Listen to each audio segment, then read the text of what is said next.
masahe, wag po kayo manghinayan. Pag sinabi ng doktor, di ba, punta ka dito, pupunta tayo, di ba maghahigilap tayo Alam niyo po mga kapanalig at mga kapatid, kaya po nagawa ni Brother Ting yung 15 days God Healing Mission. Kasi nga po, may isang konsihala na nagpipilit. Taga Caloocan, sabi niya, maglagay na tayo dyan, Sister Early, ng yung medical mission. Di ilang beses sa akin sinabi. Di sinabi ko naman sa aking brother husband, Brother Ting. Sabi niya, bakit nga ba tayo maglalagay ng medical mission? Hindi ba tayo naniniwala na ang Panginoon ay kayang-kaya magpagaling na lahat ng uri ng sakit? Amen. Amen? So ano sabi niya? Huwag tayo magpalagay niyan. Parang nawawala yung ating pananalig sa ating Diyos. Amen? Humihina. Kaya sabi niya gano'n, maglalagay tayo dito ng God's Healing Mission, 15 days. 15 days. Alam niyo po mga kapatid, ang dami pong himala. Lalo kaninang Friday, kasi nga po ang ating head servant na ginagamit, lahat naman po ng mga leaders sa gumaganap kay Lord, ay pag nagpatong ng kamay sa pangalan ng Panginoong Jesucristo, lahat yan ay gagaling. Amen. In the name of Jesus. Amen? Amen. Dito po, yung kagaya ng hepatitis, mahirap pagalingin yan, di ba? Marami pa. Si Brother June, marami itong mga pagpapaalak ni Lord. Kahirapan, mga sakit, yung kanyang anak na may luslos, lumalaki yung ay gumaling through yung kanyang kasama sa bahay na katulong niya. Tinaas lang ang picture nga Pumupunta lang dito, wala silang kaalam-alam nakailang linggo yung katulong mo, 3 ba yun? Tapos nagtanong, Kuya, kamusta ba yung anak na si Bunso? Wala na ba yung luslos? Wala na. Kasi tinataas ko yung kanyang picture at tinataas ko yung kanyang pangalan dito sa gawain ng Soldiers of Christ. Kaya sila naakay. At ngayon, tingnan ito, wala naman po siyang dito. Ay bakit nagtitiis at nagtsatsaga? Kasi mas masaya. Mas masayang maglingkod kay Lord kaysa sa tao. Amen? Amen. Purihin natin ang Panginoon. Hallelujah.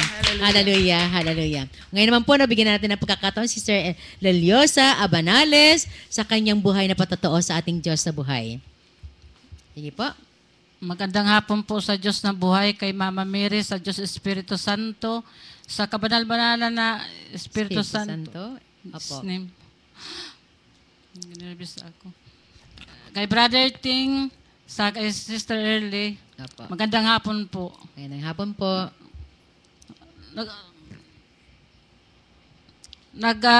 Papasalamat po ako sa Diyos na buhay kasi nung 2006, nagkaroon ako ng sakit sa Na-discover ng doktor na may bukol ako sa mattress. Tapos gusto ako nila operahan. Pero sa habag at awa ng Panginoon, may nag-advise ako sa akin dito na mag-adsiling kasi di ko pa alam ito dito.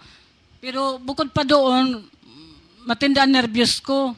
Amen. May nagsabi sa akin na kung pwede, pumunta ako dito sa May Paho. Binigay ang sketch sa akin. Nakarating ako dito. Sister Liliosa, taga Nabotas na po kayo noon. Amen. Opo. Tapos, nung pagsimba ko dito, wala akong kakilala. Hinaanap ko lang yung dito. Umakyat lang ako dito. Tapos nung 3 linggo yata yun, ang nangyari noon, umistop muna ako kasi nahihirapan ako mag-isa. Wala pa doon ng nagsisimba dito. Kaya nahirapan ako. Nung bandang huli, na may bukol ako sa mattress, San Tondo na ako sa MCU magpa-ultrasound. Sabi, operahan daw ako, pero ako nagpa-opera kasi sabi ng asawa ko, baka mauna ka pa dyan. Amen. Tapos ngayon, pinabayaan ko muna yun sa ako, Lord, ikaw nang bahala sa akin. Nung itong na-discover naman na, kasi naglaylo na ako hindi na ako makyat naman dito Opo. Lagi pala kayo naglalaylo. Naglaylo ako. Tapos na may bukol daw ako sa bato. May dito sa akin na sister, mag-God sealing ako dito. Natapos ko yung God sealing na 15 days. Tapos din ako nagpa-doktor. Ang gusto naman ng San Tondo, operahan ako. Ayaw ko nga Sabi ko, magsimba na lang ako doon sa May Paho. Tapos yung tuloy-tuloy na lang dito ang simba hanggang ngayon. Ano na po nangyari sa bukol ninyo, Sister? Ay, di na ako nagpa-check up kasi ang mahal-mahal. Ang ultrasound, 1-1. Amen.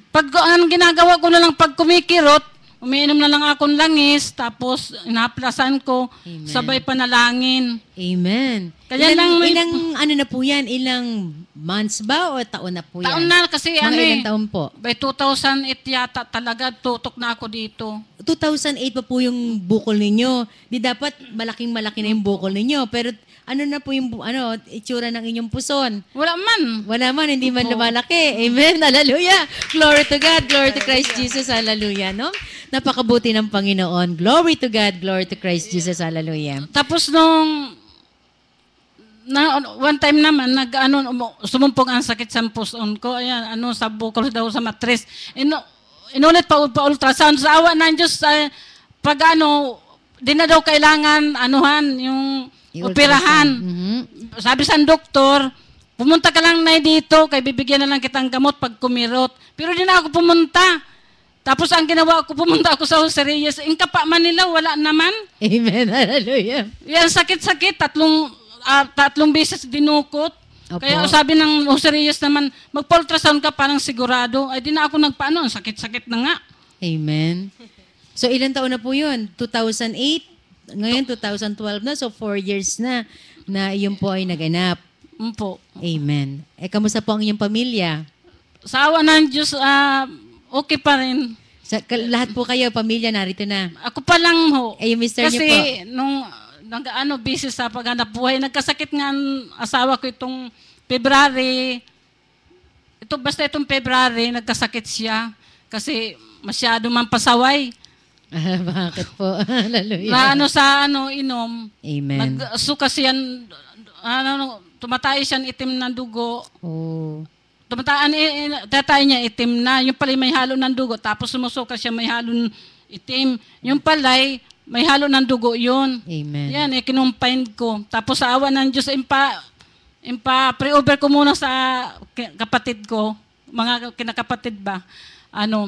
Soldiers of Christ po yun. Sa tumawag ako ng ma-pre-over. Tapos sa awa ng Diyos, tapos isinugod ko pa rin siya, pero iba talaga naglilingkod sa Panginoon. Amen. Dahil madali gumaling. Amen. Thank you, Lord. Hallelujah. No?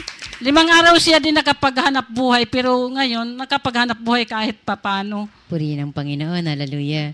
So ngayon po, matigas pa rin ba ulo? Sabi sa doktor sa kanya, kinabukasan kasi insweruhan siya, may dextrose. O may iinom ka pa? Sige, inom pa. Sabi sa doktor. Kaya pasawa ng Diyos ngayon, sabi ko, huwag ka nang uminom kasi ako napiperisyo. Amen. At saka pagtawag po yan ng ating Panginoon sa Kanya, no? Nawa po, madama niya na ang nagpagaling sa Kanya ay ang ating Diyos na buhay. Amen? Yun naman po ang gusto ng Diyos yung makilala natin siya. Kaya nga dumadaan tayo sa mga pagsubok, dumadaan tayo sa mga sakit, kasi pag unang-una mas maganda nga yung walang-wala tayo Di ba sabi ni Lord, mapapalad yung mga taong aba at wala nang inaasang kundi siya, no? Kundi yun yung pagkakataon upang tayo ay kanyang pagharian. Kasi pag meron pa tayong pera, meron pa tayong pwede maipagmamalaki kay Lord, hindi pa rin natin siya hahanapin. Pero pag walang-wala na, Diyos na ang ating hahanapin. Purihin natin ating Panginoon. Glory to God, glory to Christ Jesus, and glory to the Holy Spirit. Okay, so pwede na po tayong Sister Merlin, bilang isang lingkod ng ating Panginoon. Kamusta po ba yung puting bato at kung paano yung Christ on the Block ninyo ay naging daan upang maraming mga kapatid natin doon? Sa totoo, pakidescribe nga po kung ano po ang lugar ng puting bato. Kasi si Brother Ting nakarating na po dyan. Amen. Amen.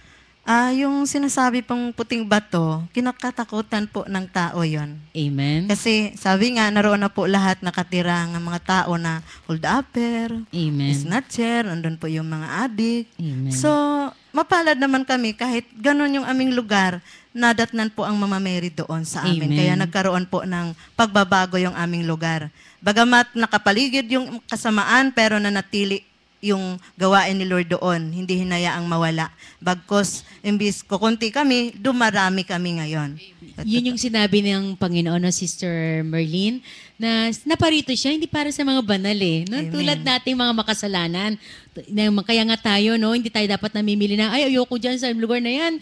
Magulo dyan, ganyan. Ano, kinakailangan pala, yan ang lalo natin puntahan sapagkat yan ang hinahanap ng ating Panginoon. Amen. Marami na po kayo, di po ba? Opo, marami na. At saka lumago na rin po kami. Marami po kaming ibang yung mga bunga. At may mga monthly, meron na kayong monthly. Nung nakaraan pong February, nagkaroon po gawain. kami ng anniversary. Amen. February. Ano yun? February.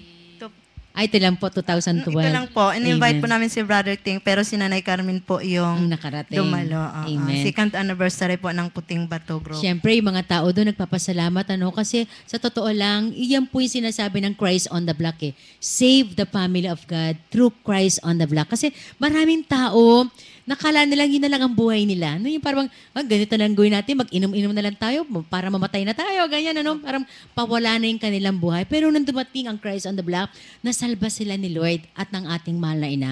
Kaya napakalaga, totoo yung sinabi ni Brother Ting, ang ginagawa ng Christ on the Block ay parang yung gawa ng Diyos na nagpupunta siya, di ba? Umiikot siya sa bayan ng Jerusalem, kung saan-saan na mahihirap na mga lugar, sa tabing dagat, sa tabi ng lawa, sa mga maliliit na mga bahay, at doon siya ay nagpapatong ng kanyang kamay. Pero bago siya nagpapatong ng kamay, inaaralan niya yung mga tao na lumapit sa kanya, lumapit sa ating Diyos na buhay, no? Makinig ng kanya mga salita Opo. na nagbibigay buhay. At yun nga, no, yung mga tao natuwa sa kanya at marami ang pinagpala. Okay, Sister Merlin, baka meron pa po kayong sasabihin? Ayun nga po, yun, yung aking pagsunod sa Panginoon, talagang hindi po basta-basta. Kailangan po palang sa puso natin at bilang lingkod ng Lord at kapag inibig mo palang Panginoon, dadanas ka ng mga pagsubok Amen. lalo kasi dinadalisay. So, wag lang po akong bumitiw. Di lang po ako bumitiw sa mga pagsubok na yon kasi alam ko, pag nalampasan ko yon, doon makikita kung ako'y tunay nga na umibig ni Amen. Lord. Kasi ang Kristiyano o lingkod ni Lord talagang dinadalisay para maging matatag Amen. at doon maging tapat ka na. Doon ibibigay ni Lord yung masaganang pagpapala na sinasabi. Kaya Amen. salamat sa Panginoon dahil 2004 muli po akong binalik ni Lord. Mhm. Yun. Pero Tumaba ka na talaga. Opo, no? yung dami pong problema, yung nabuntis po ako na nakuna na nabulok na po yung Oh. sa loob. Ilang Kasi araw na po nabulok yun? buwan po. Oh. Buwan po yun. Kaya salamat po kay Lord dahil Wala kang naranasan na infection ka na, sister? yun nagkamanas na po ako Oh. noon. Pero yung nag-God sealing po ako dito, sabi ko kay Brother Ting, pray over niyo po ako dahil patay na daw po yung pinagbubuntis ko. Oh my God. Ayun. Pero tingnan mo nga, Nagbigay po ako para kay Lord. Amen. Inabot ko sa Parang pamagitan. pasasalamat mo Oo, talaga, pasalamat. diba? Kaya alam ko, hindi ako operahin. Amen. Yung ipang-opera sa akin, binigay ko kay Lord. Kaya Amen. yun, hindi na po ako kinakailangan na inopera o niraraspa. Kaya Amen. lumabas na daw po, sabi ng doktor. Grabe, grabe, Eh, no? salamat kay Lord. Ganun pala paglingkod ka kay Lord at inibig mo ng buong puso kay Lord. Yung kaluluwa mo, inaalay mo na sa Kanya. Amen. Walang imposible sa Diyos. Amen. Kaya salamat po na mayroong soldiers of Christ na nagtuturo para yung tiwala ng natin, kay Lord. ialaan natin sa Panginoon at tunay na natin siyang ibigin. At saka syempre, salamat Sister Merlin, kalakip ng ating pagtitiwala at pananalig kay Lord, yung pagbibigay eh. Kasi di ba kaya tayo nagbibigay? Katulad ng tao, di ba pag may ginawa sa'yo mabuti, di ba sinusuklaan mo? Amen. Nawa po, no, sa mga nakikinig, kung tayo naman po ay pinagaling ng Diyos, sabi ni Sister Merlin kanina, kaysa ibigay ko sa doktor, ibigay ko na talaga kay Lord. At doon ay lalong nalulugod ang ating Diyos sa buhay. Kaya nga po, inahamon na kayo ng ating Panginoon. Lahat tayo, alam mo po ang Soldiers of Christ, ito po ang community ng mga mahihirap. Pag pumunta kayo dito, makita nyo, mahihirap, pero bukas ang palad. Amen? Marunong magbigay. Dito, hindi po mga 20 ang nandito, no? Sabi nga ng pare, no? Bubuti pa yung 20, lagi na sa simbahan. Yung 500, malungkot kasi lagi siyang wala sa simbahan. Amen. Pero dito mga kapatid, hindi po kami nanghihinayan. Hindi po kami nanghihinayan kasi the more na nagbibigay kami sa gawain ng Lord, ibinabalik talaga. Totoo po yan. 100 binibigay mo, 1,000 balik. Amen. No, talagang yun, yun naman ang sinabi niya, di ba? 100 folds ang ibibigay niya. Ano pagbabalik ng mga biyayang ibinibigay din natin sa templo ng ating Diyos na buhay. Napakabuti ni Lord, napakasarap ng ating pinag-uusapan. Ano? Opo. At syempre, yung pong Spain, sa pangungano ni Sister Malu, Salvador po ba yun? Sa Sister Aurea po, Sister Aurea Odarbe. O Darbe, nakikinig siya ngayon, naka-live stream siya ngayon. Minsan tumatawag yan eh. Wala po ba? Gumagano yan eh, no? Wala po bang live stream? Nandito kami, nanonood kami. Wala, no? Pero ngayon, na sister, ayan siya. Hello. O baka gusto niya magpuri si Sister Aurea. Hello. Sige lang. Ayan. Sister Malo. Oh, Oh, sige, ito magpuri ka. Magpuri ka na po. Oh, Meron puri kang 5 minutes.